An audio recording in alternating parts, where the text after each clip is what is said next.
Hey there, thanks for joining me. My name is Mindy Mandell, and today I'm going to be talking about Plato's Republic. So we're getting into the allegory of the cave, finally. I think many of you have been waiting for this one. This is probably or arguably the most famous element of all of Plato's work. Some of you watching this may be seeing me for the first time. Maybe this is the first one of my videos that you have seen. If you like what you see, I hope you'll think about checking out the Republic playlist because I'm actually going through videos of the whole dialogue starting from book 1 and I'll be going through to book 10. So if you like what you see today, I hope you will think about checking out that playlist. Okay, now to get into this allegory, it's really helpful to have a visual. However, I have zero artistic talent, none at all. So I'm very grateful to my daughter, who is quite an artist. She made a picture for us. She's 15 years old, so here's her picture. It's a bit cute. It's not, there is a bit of artistic license that she took here, and I will explain that as we go because I do want to keep it accurate to what Plato wrote, and I want to really focus on Plato's ideas here because everything that he wrote has a significance, and so we'll be talking about that. So I will point out some of the artistic licenses as we go, but her picture I think is a very good one and it'll be very helpful to us. So let's get into the text. Okay, all of our translations, as I've been doing throughout the Republic, are from Paul Shorey. And this is how Book 7 opens. The very first line of Book 7 says, "Compare our nature in respect of education and its lack to such an experience as this." So he's clarifying here right at the beginning that the purpose of this allegory is to describe the experiences of those who have a certain education. His focus on education. And so we saw books 3, books 4, all the way through, talking about the type of education that he envisions for what led up to the philosopher king described in book 5. He's saying if you have this certain education, you are going to have the experience of one. It's going to be comparable to one who comes out of this cave and experiences this upper world and sees the sun itself. But if you lack that education, you're going to have a very different experience on earth. And that is what this allegory is describing. So here's how he sets it up. He says, "Picture men dwelling in a sort of subterranean cavern with a long entrance open to the light on its entire width. This entrance is not very wide, but you can see the sunlight is pouring in over the entire width of that opening. Conceive them as having their legs and necks fettered from childhood." You can see the chains here on their legs and neck.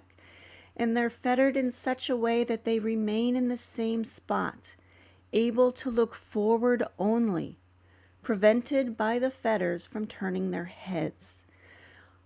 Also notice the words "from childhood." It's not from birth because we're focusing on their education. So they're looking forward from their childhood on for the rest of their lives. "Picture further the light from a fire, burning higher up and at a distance behind them. And between the fire and the prisoners, and above them is a road along which a low wall has been built." So the way it's described here, it sounds like the wall, or the road rather, is above the prisoners, so maybe a little bit higher. But it's still, we can see that there is some raising here of a road. And that is significant to the allegory because we're going to see that each part of this, there are 3 elements here inside the cave, and each one represents a realm of reality. The lowest, the middle, and the highest within the cave. And so there is this gradation of height, which is represented by this road being raised. And then there's a low wall that's been built as the exhibitors of puppet shows have partitions before the men themselves, above which they show their puppets. "See also then men carrying past the wall implements of all kinds that rise above the wall." So the allegory has more than one person. But you see still anyway the symbolism of this person holding a puppet here. And, they're carrying past the wall implements of all kinds that rise above the wall, and human images and shapes of animals as well, wrought in stone and wood and every material. Some of these bearers presumably speaking and others silent. Okay, we will see very soon why these are the kinds of images, humans and animals and stone and wood. Also, this idea of the bearers speaking and others are silent, it may seem at first like this is just something that Plato threw in to give a little more flavor to the story. There is actually a significance to that as well, which I'll talk about in just a moment. Now, there are two ways. Let me go back for a moment here. Let me also just point out here that what we see, what follows from this, is that if this is your only sense of reality, then you are going to mistake the shadows on the wall for what is real. Now, I will grant you that if you saw just a horse's head running around, that would be creepy. So you would see the whole horse, of course. This, if we were keeping true to the allegory, this should be the whole horse. I think my daughter liked the head because it's cute. But that should be the whole horse. It would be rather creepy to see just a head running around. But what it's showing us is that, what this allegory is showing us is that we mistake the shadows for reality. Now, there are two ways to understand this allegory. One of them is the ontological understanding. Now, ontos is the Greek word for being. So ontology, and of course ology is study of. So ontology literally means the study of being or existence. The other way to read and to understand this allegory is the epistemological. Epistemology, or episteme is the root here, means knowledge in Greek. And so epistemology is the study of knowledge or cognitive functions. Now, if you go this route, then you're going to focus on the divided line, which came at the end of book 6, and I talked about at the end of last week's video. I have heard many cases for this. In fact, the professor I studied with, Dr. Pierre Grimes, he tends to focus on epistemology to understand this allegory. I've heard other professors focus on the ontological reading, and this would be like that flow chart that I've been giving you in many past videos, and we're actually going to see again in just a moment, looking at the realms of being and seeing how those realms are represented in the allegory. I think both of these are valid, and in fact the way that I tend to approach this allegory and the way I'm going to present it in this video is to put the two together. I think that you need to understand this flow of reality, the similitude of each realm and the power of each realm, to understand why it is natural for those different cognitive functions to be as they are in the divided line. There's belief, there's understanding, there's knowing. And why do we have these different powers of cognition? And to understand that, you need to understand the metaphysics that Plato is focusing on. When you see how the two work together, then you can see that it is quite natural, that each of the realms of being functions at its own proper power. Each is good in its own way. Our flow chart is growing. As we can see, I've used only 3 in the past. We had the absolute realities, the spiritual realm, and the material realm. But now it's growing. We're going to see that the material realm is represented in the allegory by the wall. It is the passive receiver of these images. Most people mistake this for reality itself. But what Plato is showing us, and what Socrates is expressing here in this dialogue, is that reality itself is actually this realm of eidos, or the ideas or the forms. And the peak of it is called the idea of good in this dialogue.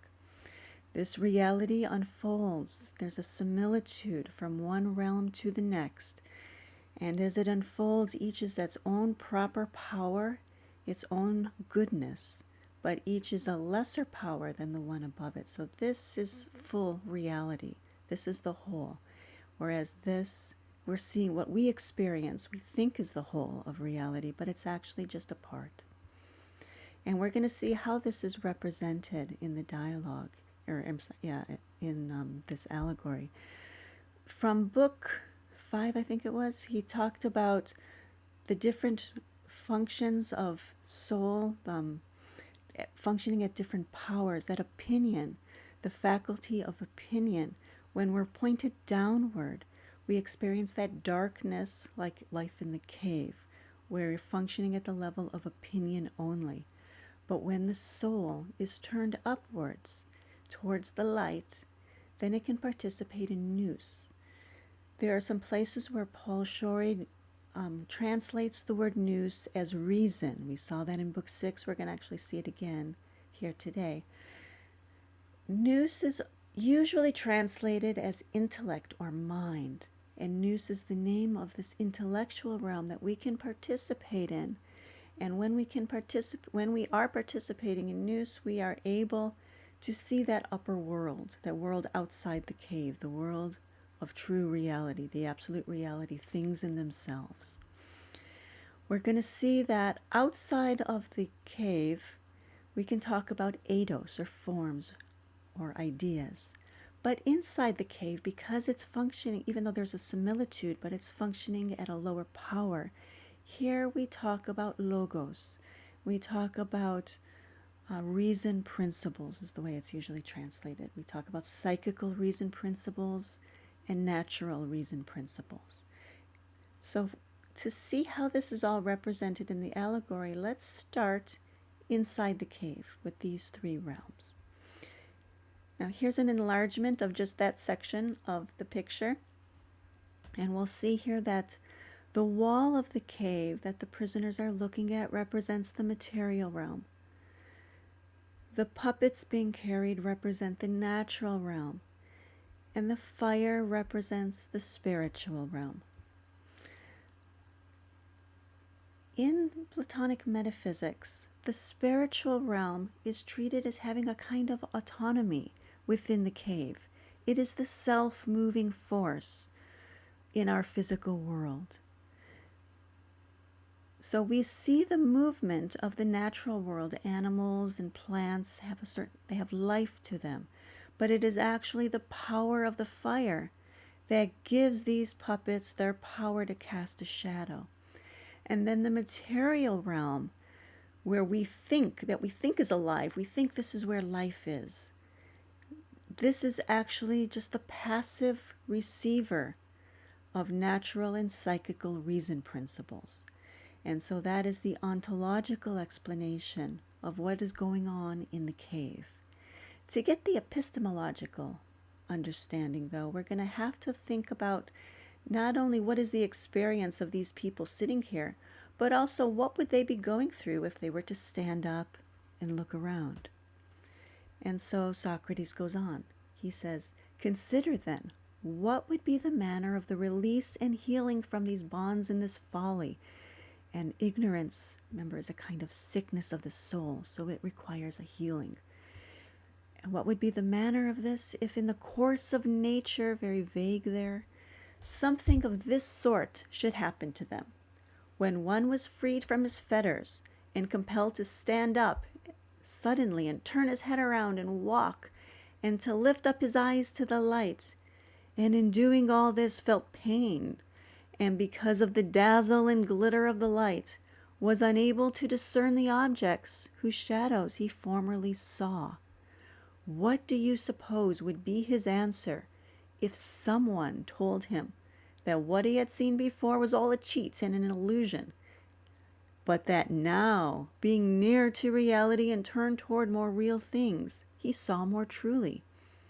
And if also one should point out to him each of the passing objects, and constrain him by questions to say what it is, do you not think that he would be at a loss, and that he would regard what he formerly saw as more real than the things now pointed out to him?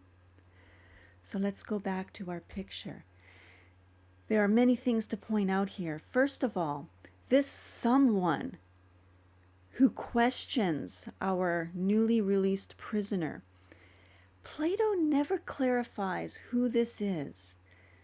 He's very tricky about this. He just leaves it, he just kind of throws it out there, as you saw, and just he never says any more about it. But certainly we can see that this person who is questioning the newly released prisoner is functioning like a teacher. And so what this is stressing is that for Platonists, waking up, reaching a state of wisdom, the height of wisdom, is not to be off on a cloud enjoying your heightened state of mind. That person goes back down into the cave. That person wants to function in the world. So there's an element of compassion that is built into Plato's whole system here. One of my complaints about the way Platonism is treated outside of the way I read it, the way it's treated in academia, is that there's this idea that Socrates was not compassionate, that he had wisdom but not compassion. I think you can't have one without the other. And Socrates certainly was a compassionate man. He dedicated his life to helping others. He died for what he believed was best for humanity. That's compassion. So, okay, that's my own little bone to pick, but I just threw that out there. But that is an important element of this allegory, going back down into the cave. And also the idea of the philosopher king is to act in the world from a place of wisdom. So it's throughout this allegory, this idea of acting from compassion, acting in the world. Okay, so that point is there, that someone is pointing these things out. But notice that the person, their first reaction is to say, no, none of this is real. The shadows are real. This is probably the reaction that most people have, and probably all of you had, the first time you heard this idea that what we experience in our physical world is not, that physical things are not alive, so to speak. We're participating in reason principles. We are the passive, the matter is the passive receiver of reason principles. We say, wait, I'm moving, I'm talking, I'm alive. Life is here. This is materialism, this idea that the physical world is all that is real and that none of this is real. This is all we need. This is the idea of materialism, and that is the first knee-jerk reaction that most people have to being told that actually there are realms beyond. Now, some people do recognize a realm of nature. They recognize something spiritual, and maybe they put these together, but they still don't recognize anything outside the cave. So there are grades of wisdom and grades of seeing that is recognized also within the cave. But Plato and Socrates go on from this realm, and they say that there are other realms beyond. Now, in the divided line, we see that belief is this realm here. When we're focused on the physical world, we're functioning at the power of belief. We see in the divided line that understanding functions at the same power, but it is a different cognitive function. Because whereas at belief, the object of our focus is the physical world, with understanding, the object of our focus are the absolute realities. We're focused on these realities, but we're still inside the cave. And so we're not able yet to function at that higher power. There are exercises that Socrates is going to give us for this leg of our journey for understanding. And I'm going to cover those next week because they are the second half of Book 7. But first, here's what he says about the understanding leg of our journey. He says, if someone should drag this prisoner, this ex-prisoner, thence by force up the ascent, which is rough and steep, and not let him go before he had drawn him out into the light of the sun, do you not think he would find it painful to be so held along, and would chafe at it? So going back to our picture now, I've highlighted the upper part of the cave. So we're coming up this steep, this rough and steep ascent. And again, the teacher is functioning here, pulling the person up because this is This is very difficult, questioning all of our assumptions, everything we thought we knew about reality, until eventually we come out of the cave and we experience the sunlight. And then what Socrates goes on to tell us is that we need to gradually adjust to the sunlight. He says, then there would be need of habituation, I take it, to enable him to see the things higher up. And at first he would most easily discern the shadows, and after that the likenesses or reflections in water of men and other things, and later the things themselves. And from these he would go on to contemplate the appearances in the heavens and heaven itself, more easily by night looking at the light of the stars and the moon, than by day the sun and the sun's light. And so you can also think about the different symbolism there and see if you can match the different grades of reality to the different symbolism here. And so finally, I suppose, he would be able to look upon the sun itself and see its true nature, not by reflections in water or phantasms of it in an alien setting, but in and by itself, in its own place. And so we see that here in this allegory, the sun is representing the idea of good.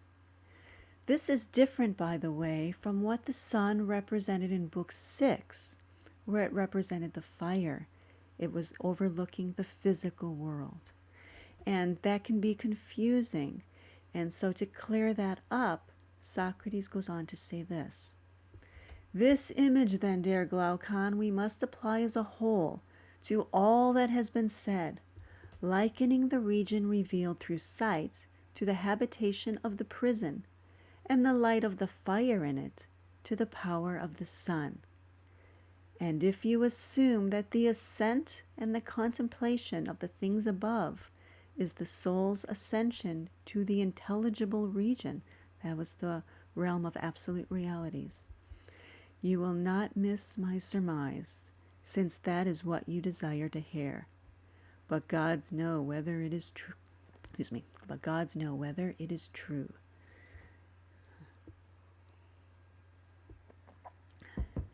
Okay.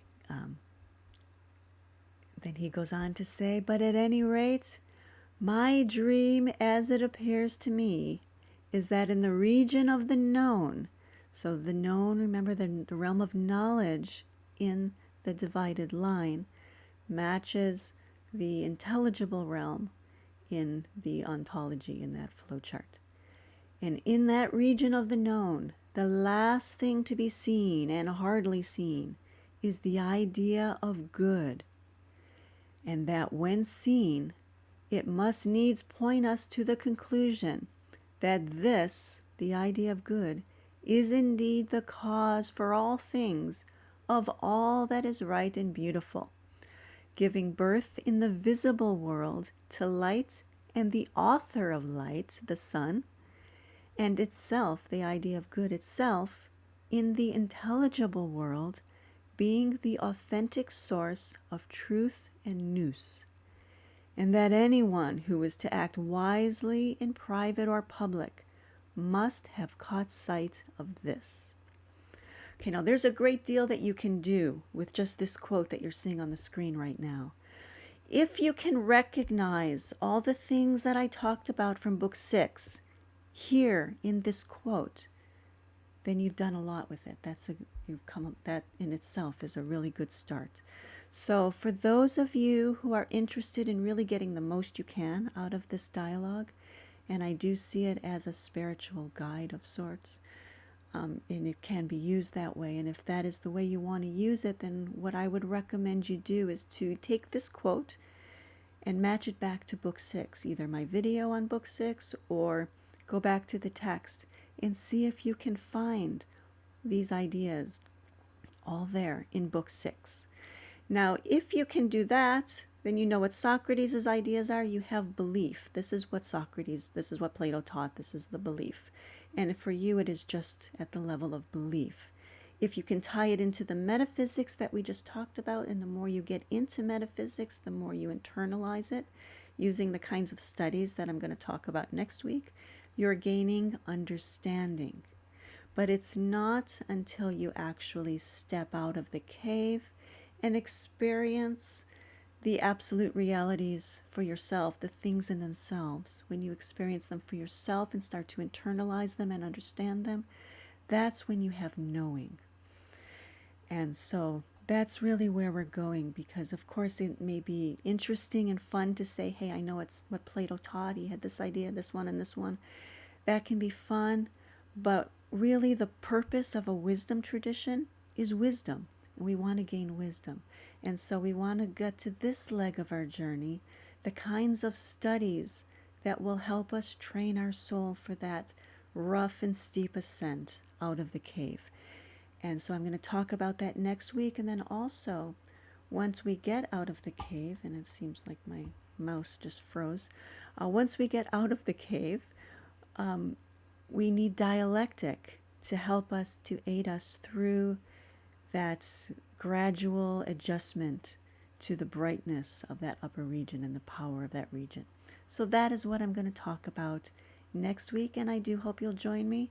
As always, oh, there it goes. It moved again. Okay, as always, I welcome you to leave some comments, or if you have any questions, you can email me. There's a email address in the description box below.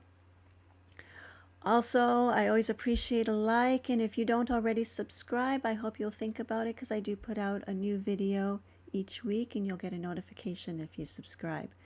So thank you very much. I do hope that you found this helpful, and I hope that you will join me next week.